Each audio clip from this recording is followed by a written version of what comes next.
আসসালামু আলাইকুম, সবাই কেমন আছেন? আশা করি সবাই অনেক ভালো আছেন। তো আমরা অনেক ভালো আছি। আজকে হইতেছে ঈদের পরের দিন, আর এই যে কিছুক্ষণ আগে ঘুম থেকে উঠছি আর কি। তো ওইটা হইতেছে সকালে হালকা পাতলা কাজকর্ম করলাম। তো এখন হইতেছে জায়ের বাসায় যাব, বড় যা মেজো যা এখানে একসাথে থাকে। গতকাল যাওয়া হয় নাই, গতকাল কোথাও যাওয়া হয় নাই, ভালো লাগে নাই, এই কারণে হইতেছে কোথাও যাইনি, বাড়িতেই ছিলাম। আর ছেলে মেয়ে তো ওই যে দুপুরবেলা ভাই এসে নিয়ে গেল, তারপরে একা একা ঘরের মধ্যে আর কি শুয়েছিলাম। ভাই চলে গেছিল, আর কোথাও যাইনি। তাই ভাবলাম যে আজকে সকালে যাই, যাই দেখা করে আসি, যেহেতু কালকে ঈদের দিন গেছে, যাওয়া হয় নাই। যাই হোক, এখন যাই।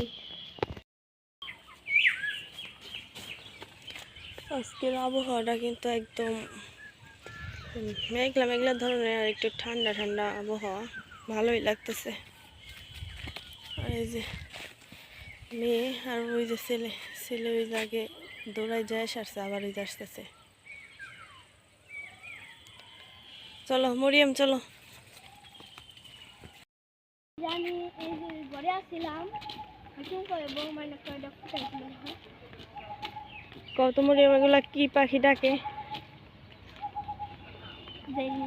আমার মনে হয় ডাইক নাকি কি জানি, আমিও জানি না সঠিক। হ্যাঁ, গাছেও থাকে। তো গাছের মাথায় থাকে, বেশি উড়বার পার না, অল্প অল্প উড়ে। তো এই যে জায়ের বাড়ি থেকে তো চলে আইসি, আসার পর হইতেছে এখানে যে আগের দিন ঈদের দিনের মানে খাবার দাবার খাইতেছি। এখানে সেমাই, তারপরে নুডলস খাইতেছিলাম। আর জায়ের বাসায় গেছিলাম, তো এখানেও কিন্তু তারা বলছিল খাইতে, তো তখন ভালো লাগে নাই। মানে ওই সকালবেলা ঘুম থেকে উঠে হালকা পাতলা কাজকর্ম করি, তারপরে গেছিলাম। আর বন্ধের দিন তো মানে অনেকটা লেট করে ঘুম থেকে উঠি, তো ভালো লাগে না এই সকাল সকাল। আমাকে বলছিল, ছেলে মেয়েকে বলছিল খাইতে, তো খাওয়া হয় নাই। তারপর হইতেছে যে ওইখান দিয়ে হাইটা হইটা আসার পর পরে হইতেছে যে বাড়িতে আসার পর এখানে খাইতেছিলাম সেমাই, আর হইতেছে যে নুডলস খাইতেছিলাম। আর আগের দিন যা রান্না করছিলাম ওইভাবেই ছিল। তো বাড়িতে রান্না করে কয়বারই খাওয়া যায়, একটু মুখে দিলে কিন্তু আরও তো খাওয়া হয় না। আর অমন কেউ কিন্তু আসে না। মানে আগে আমরা ছোটোবেলায় ঈদের আনন্দটা অন্য ধরনের ছিল আমাদের।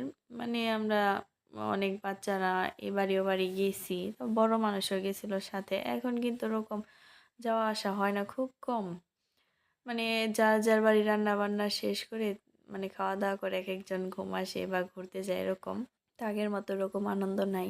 ঈদের দিন রান্না বান্না করে তারপরে গোসল টোসল করে প্রতিবেশীর বাড়ি যায়, তো এরকম কোনো ইয়ে নাই, এখন দেখি না। তো আমাদেরও যাওয়া হয় না কোনো বাড়ি, আর কেউ আসে না ওরকম।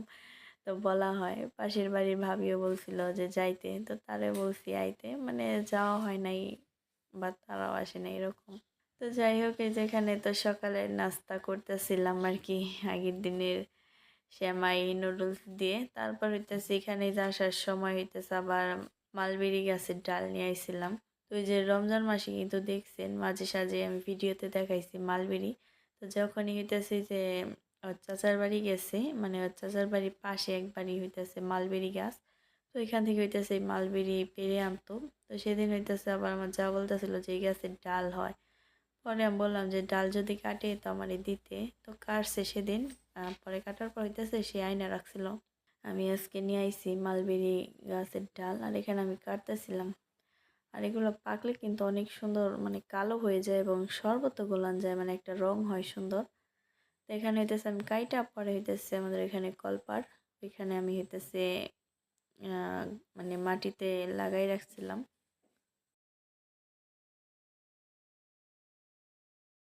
তো যেখানে রান্না করতে আইছি, আর আজকে তো রোজা না, তো তাড়াতাড়ি আসার কথা, তার মধ্যে হইতেছে আরও মানে লেট করে রান্না করতে আইছি। এখানে যে ভাত বসাই দিছি, তো আজকে হইতেছে ভাত আর আলুর ভর্তা বানাবো। আর গতকাল যে পোলাও মাংস রান্না করছিলাম, তো পোলাও রইছে, মাংসও রইছে, মাংসের তরকারি।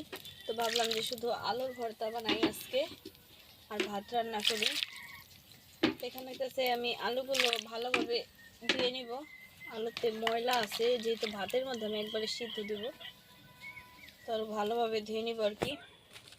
আর এখানে যে গতকাল রান্না করছি ওগুলো আর ধোয়া হয় নাই, মানে রান্না শেষ করে এই চুলাই বসাই রেখে গেছি। পরে হইতেছে গোসল টোসল করছি, গোসল করে আর মানে কালিয়ালা হাঁড়ি পাতিল ওগুলো আর কি মাজা হয় না। আর এমনি তো ভালো লাগতেছিল না, এই কারণে হইতেছে আমি আর কোনো কিছু ধোয়া হয় নাই, মানে মাজি নাই। আজকে যে একবার এগুলো সব বের করে তারপর হইতেছে এগুলা ধুয়ে নিব। তো এখন আমি রান্নাটা শেষ করি। আর রান্না করতে তো যে বললাম অনেকটা দেরি করে আইছি রান্না করতে, ওই আরও কাজকর্ম ছিল কিছু, ওই কাজকর্মগুলো করছি। সন্ধ্যার পর এখানে যে আইসক্রিম খাইতেছিল, ওই ঈদের আগের দিন হইতেছে যে আইসক্রিম আনছিলাম, তো এখানে যে আইসক্রিম খাইতেছিল দুই ভাই বোনে। তো ভিডিওটি এখানেই শেষ করি। সবাই ভালো থাকবেন, সুস্থ থাকবেন। আর ভিডিওটি যদি ভালো লেগে যায় অবশ্যই একটা লাইক দিবেন। আর যারা নাকি সাবস্ক্রাইব করেন নাই, সাবস্ক্রাইব করে পাশে থাকবেন। সবার জন্য ভালোবাসা রইল এবং থাকবে। সবাই ভালো থাকবেন, সুস্থ থাকবেন। ধন্যবাদ সবাইকে।